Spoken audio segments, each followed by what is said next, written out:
Paul, could you just say who you are and what organizations you're connected to? Sure, sure. Yeah. So I'm Sandy Shettler, and I'm on the steering committee of the Last 6,000. That's Okay. a campaign to document and hope to preserve Seattle's largest majestic trees. Usually it's native conifers that Right, are descended from our original forest. right, great.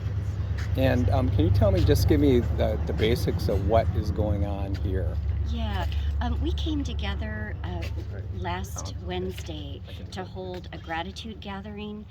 We've started to hold those when we realize that we've exhausted every single legal way to save a large tree. We had worked behind the scenes for some time on trying to save this tree. We know that the way that the lot was divided when it first got sold and the developer applied was without any thought for trees. The Mm-hmm. developer and the planner just drew a line through the middle of the site. Mm-hmm. By doing that, they made it impossible for the tree to stay, Mm-hmm. even though we have an architect on our board who showed me two other plans that would have fit the same amount of housing, same size of houses around this tree, Yeah. which would have been a much healthier option for the community, the tree, the people that live in the new houses. Yeah.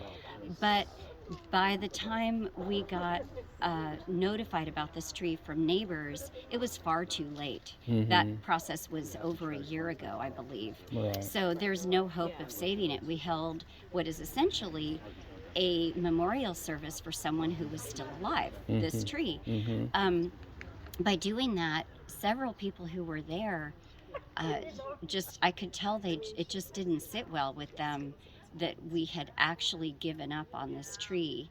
And so they on their own organized this direct action, and they are my heroes because I've never done anything like this, Mm-hmm. and I've never had the community respond to this degree.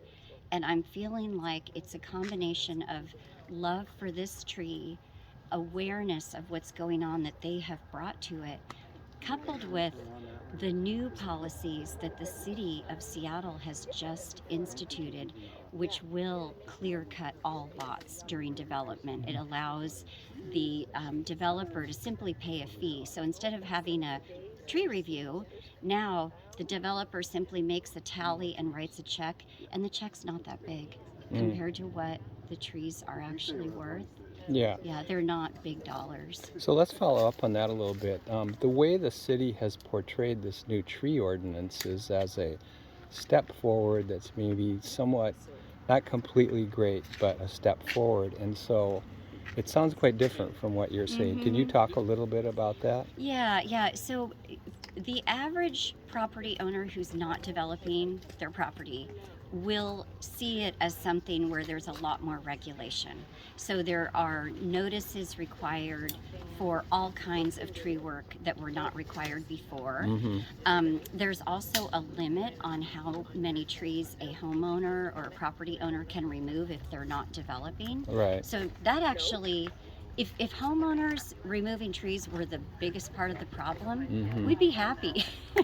But they're not. So, Mm-hmm. so with that same legislation, they completely unlocked all the doors for development. They no longer have any of the same requirements to retain trees, or any other requirements to retain trees on the lots. So it is highly unlikely that trees will be saved in development scenarios.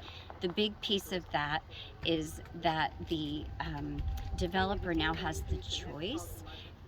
Before, the old ordinance was that the city retained the right to review plans and even possibly request alternate site designs to save trees. We are pretty disappointed that, to our knowledge, they have almost never done it. I know of two examples where they did do that, but across the city we can see examples where they didn't. So typically they didn't. But now that right to do that is even gone. So we will not be able to petition the city to save trees during development because they won't have the right to.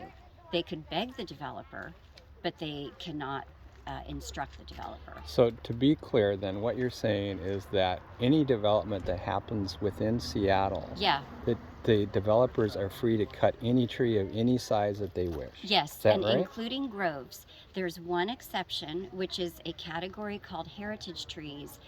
The city has really played this up in their messaging, Yeah. but it's a closed category. You cannot add any more trees to it. At most, it has 250 trees. We think there's far less because the list hasn't been updated, and we think many have died or been removed. But it's no more than 250 trees across our entire city that have this heritage designation that might be saved. So in other words, I'm just going to focus on this tree, which is quite a large western red cedar tree.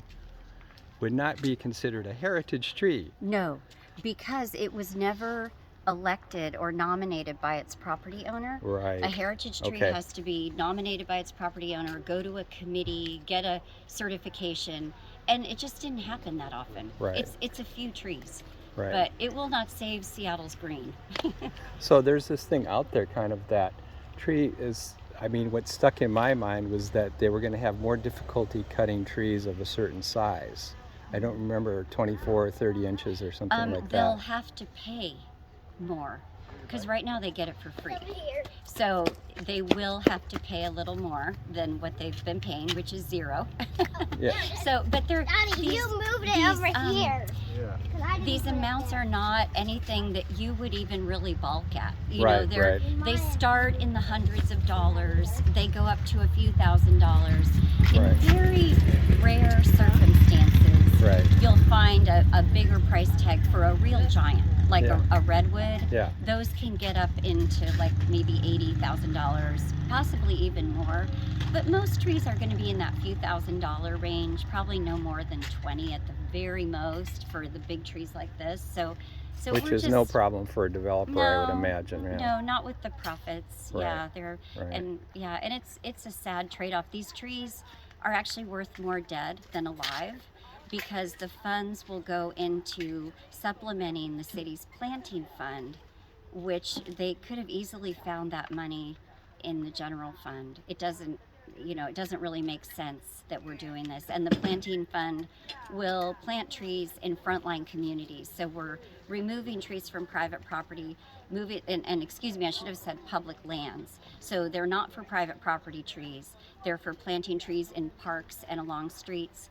And we believe that as a city, we should commit to doing that anyway, not rely on the death of private property trees to fund this kind of sick Sophie's Choice. Yeah, okay. Yeah. I have a few other questions. One is, so the tree sit, which is, I guess, done by a fellow named Droplet, started, was that Friday or Saturday? No, Oh, that today's started. Saturday. It started very early Friday morning. Friday morning, Yeah. okay. So he's been up there now a full day Yeah, and apparently spent the night in the tree from what people are saying.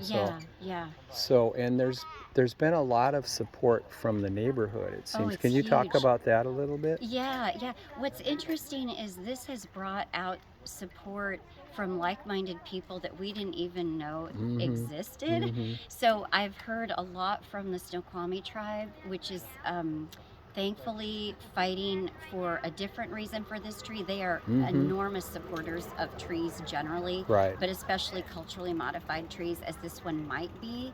So they are fighting hard for this. But we're hearing from all kinds of people, and our list is growing. Right now, we're just collecting names on the gratitudegatheringseattle.com Okay. website. Okay. That's probably going to turn into something else or get sent to something else, but it will involve saving Seattle's large trees. And so we're grateful for anyone who wants to sign on to that website. Okay. Is there anything else that people are calling for others in the community to do? It strikes me that the fact that people know about this and are coming out is really important to trying to stop it from. Exactly. Is there anything else that you would tell people to One do? thing I would say is that among all the tree protection groups in Seattle, there are several. We have been tracking countless projects, and so we know of so many trees, maybe not quite as big as this one, but equally amazing, and often they are our large native conifers. Yeah. Growing on the edges of lots could be saved. There's one right now at 341 Northeast 90th. They've slated it for removal. It is 1/2 inch too small in its trunk to get protection. Oh, man. And it's on the edge of the lot, same developer, just Yeah. by coincidence. And who's the developer? Just That's Legacy Capital Group. okay. They don't usually go all the way to the end with a project. I think they sometimes do, but many times they fund, they get it all set up, they get the permits, they arrange for the trees to be removed, and then hand it off to a builder. So that's their, you can contact them directly. Should people contact them? Do you Yeah, I think? think it would be good to ask them. They will give a statement, that they try to save trees. I've seen that in the media. Sure. But I would like them to be questioned more closely and provide evidence. They have had to save a couple of projects that we've worked on. They had to save the trees. But another project, when we tried to get them to save the trees, they backed out of the project. So they don't want to stay on projects that involve saving trees. It is not their preference. Right. Yeah. And I guess my last question would be, so we're facing this overall climate crisis, biodiversity crisis, the whole question of old growth trees and mature forests, and the importance of them both to the climate and preserving biodiversity. They have many different ecosystem functions. Yes. So I'm wondering how you look at this taking place here in the context of that kind of overall picture.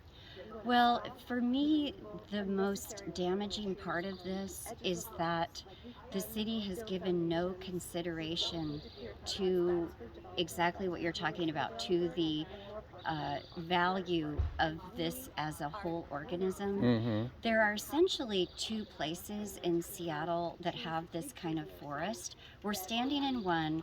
It basically starts east of I-5, north of 85th, and it goes over to essentially almost to the lake, to where they start cutting trees for views. So in the Thornton Creek, Meadowbrook, that's where you find our big trees. Yep. In the south end, we have the Del Ridge, West Seattle area, which has an amazing forest. That is being decimated at a horrible rate, by the way, because there are fewer groups based there to help, and we need to help them.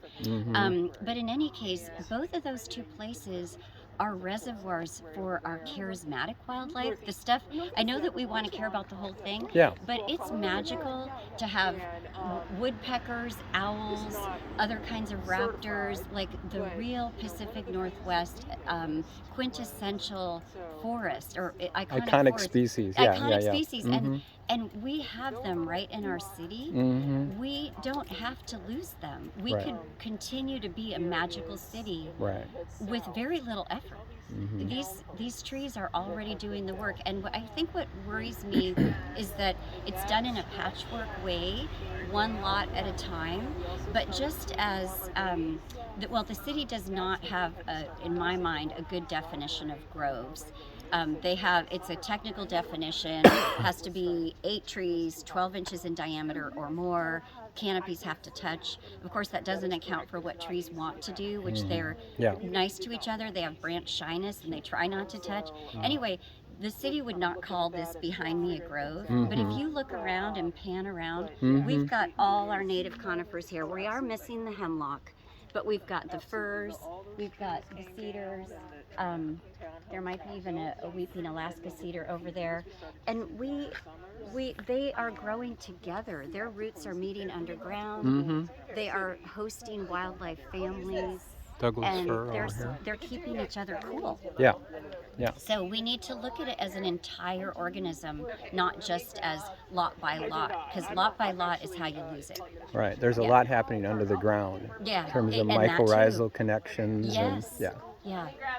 Okay, I guess one last thing on the Del Ridge you're talking about, is that mainly through development that's Yes, being it lost is. as well? So people are building on that? Is it private land? It's private land. So they're selling it off to developers? Yes, yes. And these are large parcels, because that was a less, I don't know, maybe because it wasn't as close to downtown or whatever, but that area has not been developed, and it contains some of our last remaining forests. Right. So that's where it's going. If you drive down there, like 23rd and Brandon, I think. You'll look and you'll see this steep slope that was covered with trees now has just a few luxury homes on it and no trees at all. Yeah. Yeah, so I would suggest driving down there and taking a look. You'll be pretty shocked at, because you can see the line where they stopped cutting the forest, and then there's some forest that remains, but it's pretty much all owned by private property owners and therefore completely unprotected, because the that land is the trees on that land are regulated by SDCI. Right. So, and now it's even worse. And by the way, SDCI, to my knowledge, has granted almost every single developer waiver request to build into environmentally critical areas. So SDCI is what? The Seattle Department of Construction and Inspections. Okay. So they've granted waivers to build on steep slopes, but even into riparian areas, they're allowed to build into a certain amount of the riparian area. Like, why do we have environmentally critical areas and buffers if we have waivers that get granted all the time to build into them? Yeah. Like, that's silly. I mean, yeah. Do you have any suggestions about? So I'll put this on my Facebook and try to link it to others. Yeah. Do you have any particular Facebook pages or websites that people should watch in order to follow this? And obviously people should come down here and support it and call the mayor, etc., as you've said. Right. Is there any other information? Yeah, I can give you, there are some that are growing even as we speak, which will be coming out. Okay. And so if people go to gratitudegatheringseattle.com and get on that list, we'll be sending updates for that. All right. But existing, we've got, if you're interested in political stuff and policy and candidate recommendations, we've got Tree Pack, which is a political action committee for trees. The last 6,000 is for Instagram followers. We have an amazing Instagram community of people that we've learned so much from our community. Yeah. That would be for the last 6,000. Facebook has some pages. We have a last 6,000 page on Facebook. Good. And Don't Clear Cut Seattle also has that. Okay. But I would recommend going to gratitudegatheringseattle.com, because what we're going to try to do with people that let us know now that they've gotten interested because of this tree is to be to allow people to get quick information about things in their community and events, maybe a little bit more quickly. All right. Well, thanks so much. Yeah.